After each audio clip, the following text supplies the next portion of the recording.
వరద ప్రాంత ప్రజలకు సరఫరా చేసేందుకు ప్రభుత్వం రప్పించిన వందల లారీలు విజయవాడ వచ్చాయి. పాల వ్యాన్లు, సరుకులు, కూరగాయలతో వందల లారీలు విజయవాడ చేరుకున్నాయి. విజయవాడ బీఆర్టీఎస్ రోడ్లో నిత్యావసర సరుకులను ఉచితంగా పంపిణీ చేసేందుకు సిద్దం చేశారు. వరద ప్రభావిత ప్రాంతాలలో కుటుంబాలకు ఉచితంగా నిత్యావసర సరుకుల పంపిణీకి పౌర సరఫరాల శాఖ అన్ని ఏర్పాట్లు చేసింది. 25 కేజీల బియ్యం, కేజీ కందిపప్పు, కేజీ పంచదార, 2 కేజీల ఉల్లిపాయలు, 2 కేజీల బంగాళాదుంపలు, లీటర్ పామాయిల్ సరుకులతో ముంపు ప్రాంతాలకు వాహనాలు బయలుదేరాయి. ప్రతి ఇంటికి నిత్యావసర సరుకుల పంపిణీ 100% జరిగే విధంగా ముఖ్యమంత్రి చంద్రబాబు ఆదేశాలు జారీ చేశారు.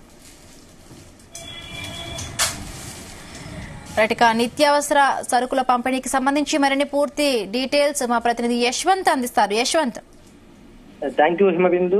ఆంధ్రప్రదేశ్ లో నేటి నుంచి వరద ప్రభావిత ప్రాంతాల్లో నిత్యావసర సరుకుల్ని అధికారులు పంపిణీ చేయనున్నారు. దీనికోసం 1000 రేషన్ వెహికల్స్ కూడా గత ప్రభుత్వంలో తీసుకున్నటువంటి 1000 రేషన్ వెహికల్ కూడా ఇప్పటికే విజయవాడ చేర్చారు. వాటిలో కూడా నిత్యావసర సరుకులు అయితే మాత్రం విజయవాడకి నిన్న సాయంత్రమే అన్ని కూడా సమకూర్చారు.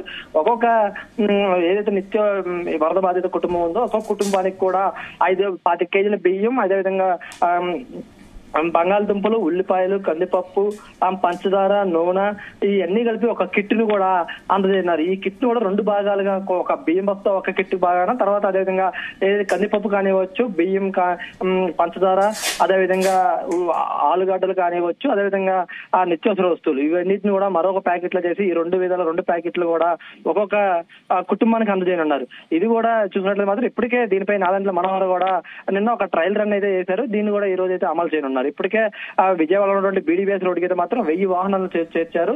దీంతో పాటుగా లారీల్లో కూడా ఈ సరుకులు అనేది మాత్రం విజయవాడ ఆ బీడీబీఎస్ రోడ్ లో చేర్చి అక్కడ ఉన్నటువంటి ఏదైతే గూడెం ఉందో గూడెంలో కూడా ఈ అన్నింటిని కూడా ప్యాకింగ్ తయారు చేసి వీటన్నిటిని కూడా వరద బాధిత ప్రాంతాల్లో పంపిణీ చేశారు. ఒక్కొక్క వరద బాధిత కుటుంబం ఏదైతే ఉందో ఆ కుటుంబానికి సంబంధించినటువంటి రేషన్ కార్డు ద్వారానైతే మాత్రం ఈ పంపిణీ చేయనున్నారు.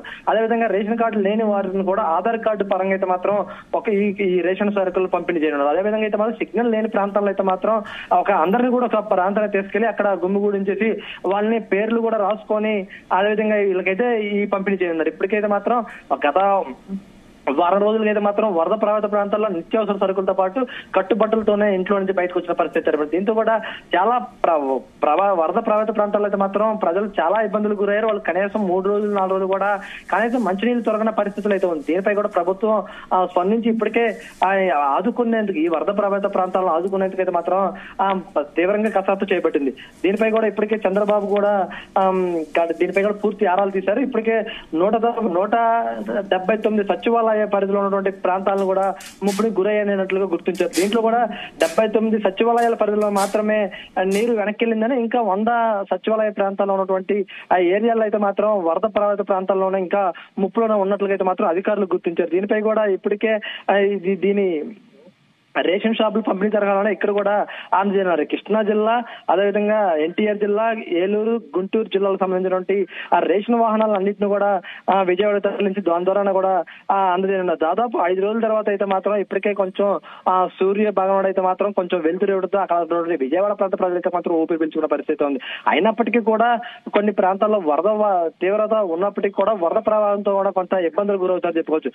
ఇంకా 4 రోజులు గడిస్తే గానీ ఆ వరద ప్రభావం తగ్గదని చెప్తున్నారు. ఈ రేషన్ కూడా మరొక 4 రోజులు కూడా ఇక్కడ ఈ ప్రాంతాల్లో పంపిణీ చేస్తున్నట్లయితే మాత్రం అధికారులు ఇప్పటికే చెప్తున్నారు. ఇప్పటికే ఇంకా వరద ప్రభావిత ప్రాంతాల్లో నిత్యావసర సరుకులు అందని వారికి కూడా 4 రోజులు కూడా ఇక్కడే ఉండి అందిస్తామని చెప్పేసి అయితే మాత్రం ఇప్పటికే అధికారులు చెప్తున్న పరిస్థితి. దీనిపై నాదెండ్ల మనోహర్ కూడా కొన్ని కీలక వ్యాఖ్యలు చేసిన పరిస్థితి ఉంది. ఈ చూసినది నాదెండ్ల మనోహర్ కూడా స్పందిస్తూ ప్రభుత్వంపై అనవసరంగా బుద్ధ చల్లొద్దంటూ కూడా ఆ ప్రతిపక్షాన్ని అయితే మాత్రం తీవ్ర విమర్శలు చేసిన పరిస్థితి ఉంది. దీంతో కూడా కొంచెం అయితే మాత్రం నిత్యావసర సరుకుల పంపిణీలో కూడా కొంచెం కొన్ని హాట్ కామెంట్స్ అయితే చేశారని చెప్పవచ్చు. దీంతో కొంచెం విజయవాడ ఉన్నటువంటి ప్రాంతాల్లో యశ్వంత్, అంటే ఇప్పుడు ఏ ప్రాంతాలలో ఈ సరుకుల పంపిణీ కొనసాగుతుంది? అలాగే అంటే సరుకుల పంపిణీకి సంబంధించి బాధితుల దగ్గర నుంచి ఏమైనా వాళ్ళకి సంబంధించిన ఒక ఐడి కార్డ్ అలా ఏవైనా చూపించే ఆస్కారం ఉంటుందా? ఎట్లా ఉండబోతుంది ఈ సరుకుల పంపిణీ? రైట్ బిందు. ఇప్పటికే ఈ వరద ప్రభావిత ప్రాంతాల వద్ద నుంచి అయితే మాత్రం రేషన్ కార్డులు ఏమైతే ఉన్నాయో వాటి ద్వారానే ఇక్కడ రేషన్ సరుకులు పంపిణీ చేయనున్నారు. ఒక్కొక్క కుటుంబ సభ్యుల వద్ద నుంచి రేషన్ కార్డు ద్వారా అయితే మాత్రం ఇటు 25 కేజీల బియ్యం మూట కానివ్వచ్చు, అదేవిధంగా కందిపప్పు, పంచదార, నూనె ప్యాకెట్, అదేవిధంగా ఆలుగడ్డలు ఇవన్నీ కూడా పంపిణీ చేయనున్నారు. వీళ్ళకి రేషన్ కార్డు లేని పక్షాన ఏదైతే వరద ప్రభావిత ప్రాంతాల్లో అన్ని సర్వం కోలకపోయి ఉన్న ప్రాంతాల్లో ఉన్నటువంటి ప్రాంతాలను అయితే మాత్రం అందరినీ ఒక దగ్గర చేర్చి వాళ్ళ పేర్లు నమోదు చేసుకొని వాళ్ళ పేర్ల ద్వారా ఆధార్ కార్డు సేకరించి ఆ పరంగా అయితే మాత్రం ఈ సరుకులు పంపిణీ చేయనున్నారు. దీనిపై కూడా ఇప్పటికే అక్కడ ఉన్నటువంటి ఆ రేషన్ డీలర్లు ఎవరైతే ఉన్నారో ఆ ప్రాంత రేషన్ డీలర్లతో సహాయంతో కూడా ఇక్కడ చేర్చి వాళ్ళందరినీ కూడా వాళ్ళ ద్వారానే వీళ్ళకి రేషన్ సరుకులు పంపిణీ చేయనున్నారు. దీనిపై కూడా ఎలాంటి అపోహలు చెందొద్దు, అందరికీ ఇస్తాము, అటు ఆధార్ కార్డులు ఉన్నా ఏమీ ఉన్నా లేకపోయినా కూడా ప్రతి ఒక్కరికి వరద ప్రభావిత ప్రాంతాల్లో ముప్పులో ఉన్నటువంటి ప్రతి కుటుంబానికి కూడా రేషన్ సరుకులు చేస్తాము అంటూ కూడా ఏదైతే దీనిపై ఉన్నటువంటి రాజేంద్ర మనోహర్ మంత్రి కూడా స్పందిస్తూ స్వయంగా అక్కడే ఉండి ఈ పంపిణీ చేస్తున్న పరిస్థితి ఉంది. దీంతో రాజేంద్ర మనోహర్ తో పాటు కూడా ఎన్టీఆర్ జిల్లాకు ఉన్నటువంటి కలెక్టర్ సృజన కూడా అక్కడే ఉండి ఈ రేషన్ సరుకులు పంపిణీలు అయితే కూడా పంపిణీ చేస్తున్న పరిస్థితి కూడా ఉంది. Himabindu. Right, thank you Yashwant, thanks for the updates.